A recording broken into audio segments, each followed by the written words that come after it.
substantial bill.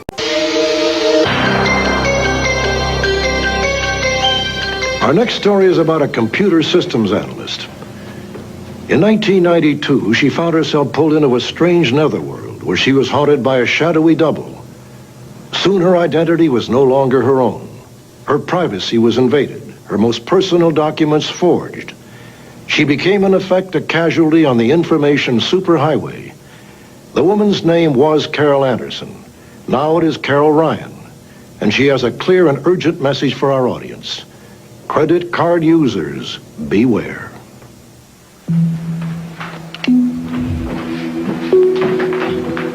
I came home from work late one Saturday evening and was going through the mail, and I found a Neiman Marcus bill, which I thought was curious because I hadn't used my account for some time.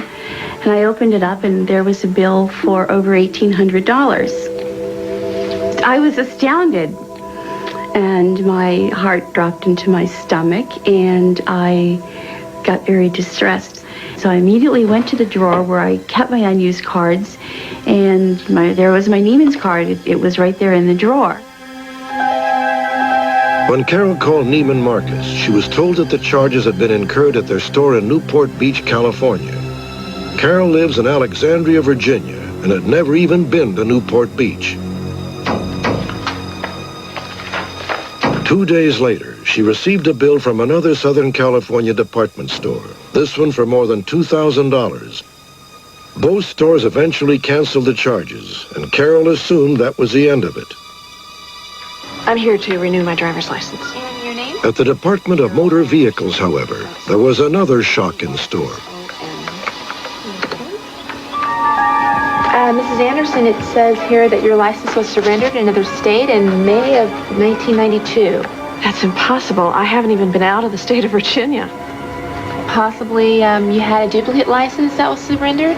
No. As a matter of fact, I've got the original right here. Carol and the DMV concluded that a computer entry error had been made. They had no way of knowing that someone had literally stolen the real Carol Anderson's identity. I'm telling you, you have the wrong Carol Anderson. I'm not the person you're looking for.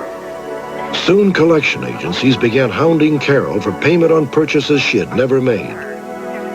Through no fault of her own, Carol had become a credit disaster. I had no idea. Okay, Miss Anderson. Meanwhile, some 3,000 miles away in California, the cause of Carol's problems was operating and shopping at will. Thank you, Miss Anderson. Thanks. Bye-bye. The other Carol Anderson racked up a substantial bill, nearly $10,000 in all. There's a few families and mostly professional people, though. Exactly what I'm looking for. The bogus Carol even went so far as to sign a lease for a pricey apartment in Laguna Beach, California, presenting a list of references who thought she was Carol Anderson. Toward the end of the week, so I believe you'd be able to move in on Monday. That would be great. Thank you. Thanks. See you later. Yeah, have a good day. The real Carol Anderson back in Virginia heard about the new apartment in a most unpleasant way. She was being sued for non-payment of rent. Carol requested that the landlord's attorney send her proof of the renter's identification. After some time, I received in the mail nothing more than 2 pieces of paper with a photocopy of a Social Security card and the photocopy of a Florida driver's license with all of my data in somebody else's picture. And I was just devastated.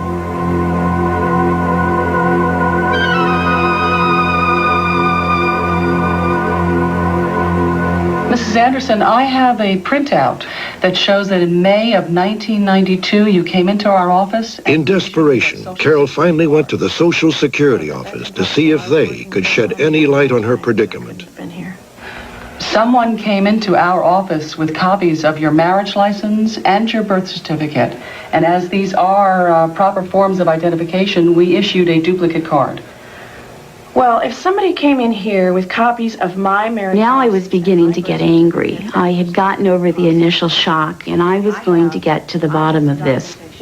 I couldn't fathom how this woman could get this level of detail about me and my life. I figure if she's done this to me, she's done it to someone else. And the big concern that I have is as she ages, not only is she going to use people's credit, but then she's going to start hitting people's Social Security benefits. And she just really needs to be stopped. This is a photograph of the fake Carol Anderson.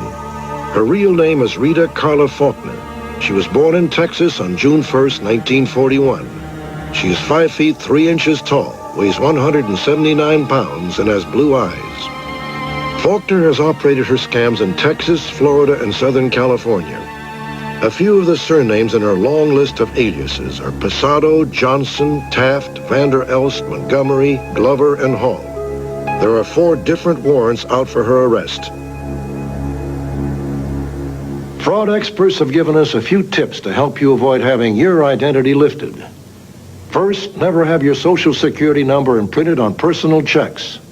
Second, shred or burn all documents and expired credit cards. And third, if anyone asks you to verify your Social Security number by phone, hang up. Remember, what happened to Carol Anderson could happen to anyone. If you have any information about Rita Carla Faulkner, please contact the police in Alexandria, Virginia, the Sheriff's Department in Orange County, California, or call your local law enforcement agency.